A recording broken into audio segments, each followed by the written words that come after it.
Tchou. Bonjour à tous, c'est GLG et je vous souhaite la bienvenue pour votre JT du Geek EV, toujours en mode électrique. Allez, après la Xiaomi SU7, voilà venir son grand frère, le Xiaomi YU7, un SUV électrique de 681 chevaux qui devrait arriver en Chine d'ici juin-juillet 2025 pour un tarif estimé entre 300 000 et 400 000 yuan, soit environ entre 38 400 et 51 200 euros hors taxes. Avant de commencer, n'oubliez pas de vous abonner et de cliquer sur la cloche pour ne pas louper mes news sur les véhicules électriques chinois.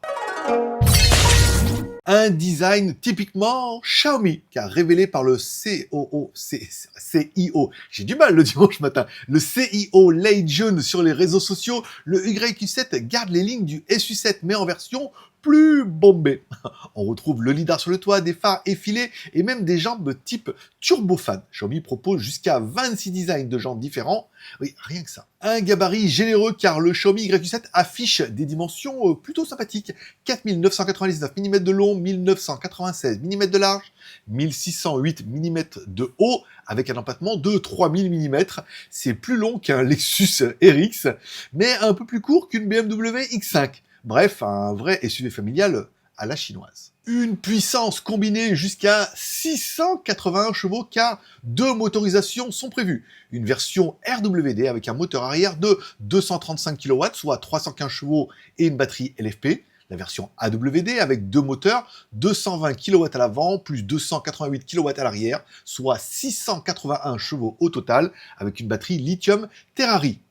Pas encore de chiffres officiels sur l'autonomie, mais on peut s'atteindre à plus ou moins 600 km avec les versions haut de gamme. Comparaison avec la concurrence, on compare évidemment notre Xiaomi YU7 AWD avec le BMW X5 xDrive 50e, le Tesla Model Y Performance. Bon, encore une fois, on peut voir que, comme toujours, les voitures chinoises sont le plus fort en Chine. Il n'y a qu'en France où les voitures françaises sont pas le plus fort en France.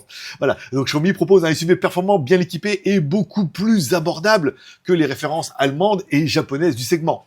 Bien évidemment, c'est la politique de Xiaomi. Et ensuite, ils sont fortement subventionnés, encore une fois, en Chine. Ce qui fait que, à ce tarif-là, je peux dire qu'il n'y a pas photo, mais... Si, il y a photo. En conclusion, le Xiaomi YU7 promet d'être un SUV performant, spacieux et abordable dans sa catégorie. Reste à voir s'il sortira en Europe avant 2027. Je rappelle, Xiaomi a vraiment prévu de développer ses véhicules en Europe. Alors, êtes-vous prêt à rouler Xiaomi en plus de votre téléphone? Merci de mettre un like ou un dislike car tous les pouces sont permis. Un petit commentaire pour me dire ce que vous pensez de ce YU7 à ce tarif-là. À 2 fois le prix, ça va être un petit peu compliqué, on est d'accord. Merci de vous abonner si ce n'est pas encore fait, de cliquer sur la cloche. Et je vous rappelle que vous retrouvez mes news quotidiennes tous les jours sur mon site jtgeek.com.